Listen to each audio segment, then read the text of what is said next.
If you're used to watching normal news for reasonable people, we're touching on some topics. Here's one that you're used to. Homelessness. We've been talking about, did a podcast, I think last week, we were talking about a business owner. It was like a 7-Eleven type mini mart. Business owner goes out on his front porch where he's got kind of a planter bed, just takes a big 5-gallon container of motor oil, starts dumping it all over everything. And you might say, God, that is not environmentally friendly. That's true. That's true. But neither are the homeless people leaving their poop and needles behind out in front of his store because that's where they're hanging out. So he's dumping out motor oil, keep the homeless away, keep the riffraff, the people that are going in and just stealing stuff from his store willy-nilly, because that's what we're doing in 2022. This is another thing. With all the craziness going on that Oregon Department of Transportation is spending hundreds of thousands of taxpayer dollars to keep homeless people off state property. And you might say, that's horrible. That's awful. They're not doing anything wrong. Well, they're living really close to super busy freeways. Number one, it's not healthy. Number two, it's wildly unsafe and it's illegal. So, and then you might go, well, if they had a place to go, the whole housing first thing, if they had a place to go, that's where they'd go. They get offered housing all day long. I was just reading a tweet from Jonathan Cho. He's a senior fellow at Discover Institute and used to be on Como, but he got fired. And he was basically stating, I'm trying to get the homeless out of the cold here. It's freezing cold. It's been cold here in Seattle. We've had snow on the ground. Snow at my house just melted. And he's been trying to get, homeless folks that he runs into contact with into shelter. And he says nobody wants to go. It's the way it always is, right? You see these encampments get cleared out, and how many of the people take the offer of going into city or county or state-sponsored shelter systems? Almost none. Hardly any of them. That's because they want to continue their lifestyle of doing drugs and, stealing stuff to sell to pay for their doing drugs. And they don't want to live in the environment where they have to live by rules. So Oregon Department of Transportation puts boulders along the freeways in place of homeless camps. Now, calling these things boulders, I would say, you ever climbed up a mountain and you got to go through that kind of shale rock area before you get into the forested area? It might be granite, might be whatever. It's more like good-sized shale rocks, okay? So they are dumping those so that people can't come right back after they clear out, put their tent down. Because that's literally what they do. They wait for the encampment to get cleared out. Hey, it's nice and clean in there. Let's just go pitch our tent back there. And that's what they do because they don't want to be in an environment where they've got rules where drugs are illegal and selling stuff and trafficking human beings is illegal. They don't want to be in that environment. They want to be on the side of the freeway where they can do whatever they want. The loud bang of boulders dumped out of construction trucks was muffled Tuesday morning by the constant hum of the freeway. Doesn't this just sound like a lovely place that you'd like to live? Oftentimes you will see homeless encampments underneath a freeway because there is debate between the city says, well, that's the state owns that. Department of Transportation owns that state entity. They've got to clear it out. Department of Transportation says, well, we don't really have the mechanism to do that. It's not really our gig. We work on roads, not homeless encampments. So the city should do it. So homeless encampments, they know that there's kind of this gray area, but you've also got a situation where in Portland, almost half of the pedestrian deaths right now in the last couple of years have been homeless people. And oftentimes it's like a drunk driver on a super busy street, misses the curb and runs over a homeless person. Horrible. Nobody wants to see that happen. But it's risky when you're sleeping in a tent at 2 a.m. Some dude's had 14, shots and 10 beers, and he thought it was a good idea to drive home, and somebody ends up, losing their life. So, those are some of the things that Department of Transportation, This is why they're dumping big rocks where homeless encampments used to be. So along I-5 near Delta Park, Oregon, Department of Transportation crews dump piles of rocks in place of homeless camps. Basically, it's an aggressive landscaping technique. That's an interesting way to describe this, explained Don Hamilton. He's the Oregon Department of Transportation's Public Information Officer. Aggressive landscaping technique. Now, other aggressive landscaping techniques we've seen are the eco blocks. You see those in Seattle. Eco blocks. Now, they might sound ecologically, they might sound good. They're about 1 ton. They're about 2,000 pounds. And what they are, so like 4 or 5 feet long, 1.5 feet wide, maybe 4 feet tall. And they put them along the sides of roads so that big RVs can't camp out there for years and, do that whole thing and basically destroy an environment for the people that live there and or have businesses there or want to park their cars there. Most of these cities have a 72-hour rule. Well, when you park a big RV that may or may not run again, the flip side to that is some people might say, well, that's their last vestige before they go homeless into a tent on the street. All right. But we got to have some structure here where you can live and where you can't live. You just can't be living willy-nilly wherever. And so many of these vans, so many of these cars, so many of these, big RVs, they're doing criminal activity out of them. I don't care what you say. If you read enough news about the homeless, that's the ultimate conclusion that you'll come to is a good majority of the stuff that you see out there. There's shenanigans going on. There's shenanigans of different varieties. So aggressive landscaping techniques, that's what businesses have been forced to go to from the standpoint of they either just let the homelessness overrun their city because the city officials aren't able to basically, enforce no homelessness. Mayor Ted down in Portland is really struggling with how to fund his 3 different encampments of 250 people a pop. He's trying to figure out, where am I going to get money for this? He's gone to the county. He's gone to different entities, having a tough time. And the issue is even if you build, call it 3 encampments where 750 people could go, people aren't going to go there. They don't want to live within rules. They're not going to go down that road. They want to continue doing their drugs. They want to continue doing their crime to supply their drugs. No rules. No rules out in the tent on the side of the freeway, right? So they started using the tactic about 4 years ago and are bringing it back now that the weather is getting colder and as more homeless camps pop up along the freeway. I have people tell me oftentimes they know that I cover these issues because it's a public safety issue, right? And Portland is having a very difficult time get their downtown into a situation where the downtown is viable as a place for people to go and work and people to go and shop. Because downtown Portland is not what it used to be. It's pretty rough.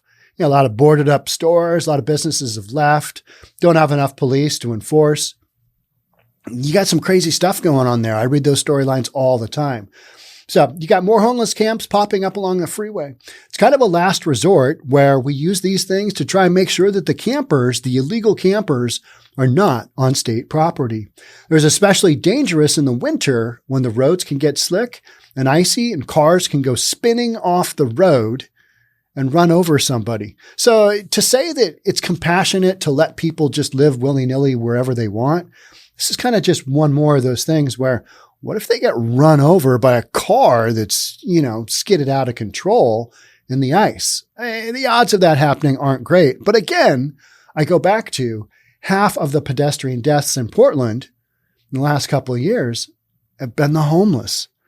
So is it compassionate to just let them live wherever, shoot up, live in feces and, garbage and rats? When you clear out these encampments, oftentimes you'll see the tunnels burrowed underneath where the tents were that the rats use to get around, to go get their garbage, bring it back, nesting, all that good stuff. Literally, you'll pull up the tent and you'll just have rats, videos of that, rats running wherever because of the garbage and everything else that's, in an area that's not maintained. Many homeless people have been killed by cars going off the street. That's another hardcore reality. People aren't meant to be living on the side of the road. People aren't meant to be living, just willy-nilly wherever. So I've got a quick video here. I'm not going to play it because that is copyrighted, but they're literally putting kind of boulders out. And so, you can't really clear a whole big pile of boulders to put your tent down. You're going to go somewhere else, not on Department of Transportation land, right? However, some of the campers insist that those safety concerns are the least of their worries. If that's what they got to do to keep pushing us out, then so be it, said Randy, who lives in a tent with his wife along I-405, right above the freeway. He ended up there a few weeks ago after city crews cleared his previous camp. On Tuesday morning, they told him to move again. We woke up to rapid response coming to the tent saying, hey, we're here to clean up all your stuff. For years, the city and the state have been trying to move people like Randy off busy roads. Mayor Ted Wheeler even declared an emergency order banning camping along high crash corridors. So these politicians are doing whatever they can, but the bottom line is they don't have the resources. The cat's out of the bag on these issues, right? Homelessness exploded during the pandemic because the CDC said, don't clear out any of the encampments. You might move the Rona from camp to camp or camp to inside to wherever. So, these encampments exploded, and now we're dealing with the after effects. And, mayors like Ted Wheeler, he can't figure out how to, get his city back to normal. Not happening. So this is, one action, Department of Transportation in Oregon, dumping, piles of rocks on the side. You can't have piles of rocks everywhere. You know what I mean? It's just, that's not a good look either. All right. Looks like we're on the moon, the landscape of the moon out here. I can't tell you how many people, I think I meant to mention this earlier, but can't tell you how many people I've had travel through I-5 on Portland and say, man, Sean, that is crappy looking. And I'm like, yeah. Now they have cleaned up some of that. And that's this story as they're cleaning up some of the major freeways, some of the major highways. But then those folks go elsewhere. And so you're playing that whack-a-mole game where boom, you get rid of that encampment. They just, squirt to over here and set up camp. And, then they go back when the encampment's cleaned out. But that's not happening if you got the moonscape of aggressive landscaping, right? I think it's a little overboard, a little excessive just to keep camping from happening, said Sean.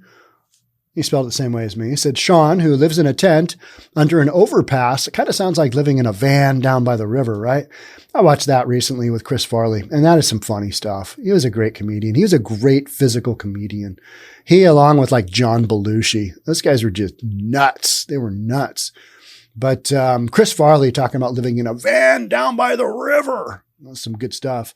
So Sean was playing his guitar along the freeway Tuesday afternoon while rapid response crews cleared his site. Just playing the guitar. Not working.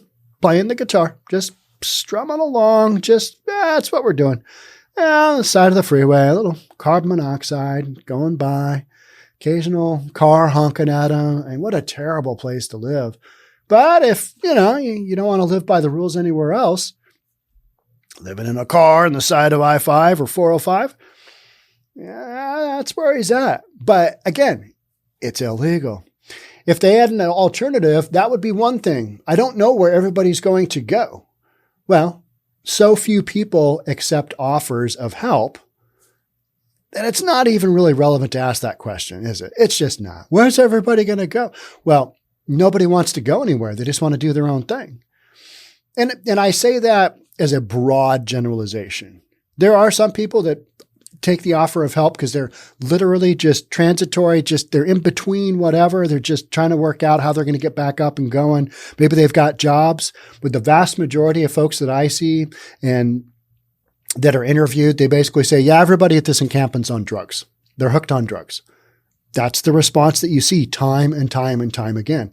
And these are major mainstream, media news stories. So it's not like this is some kind of secret. It's out there. It's known quantity.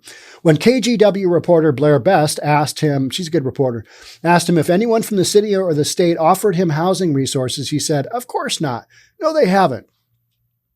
Well, what happens there is they go out on a specific day. They can't be everywhere all at once in these encampments. They go out, they reach out, whoever is there, they get in touch with, whoever happens to be there.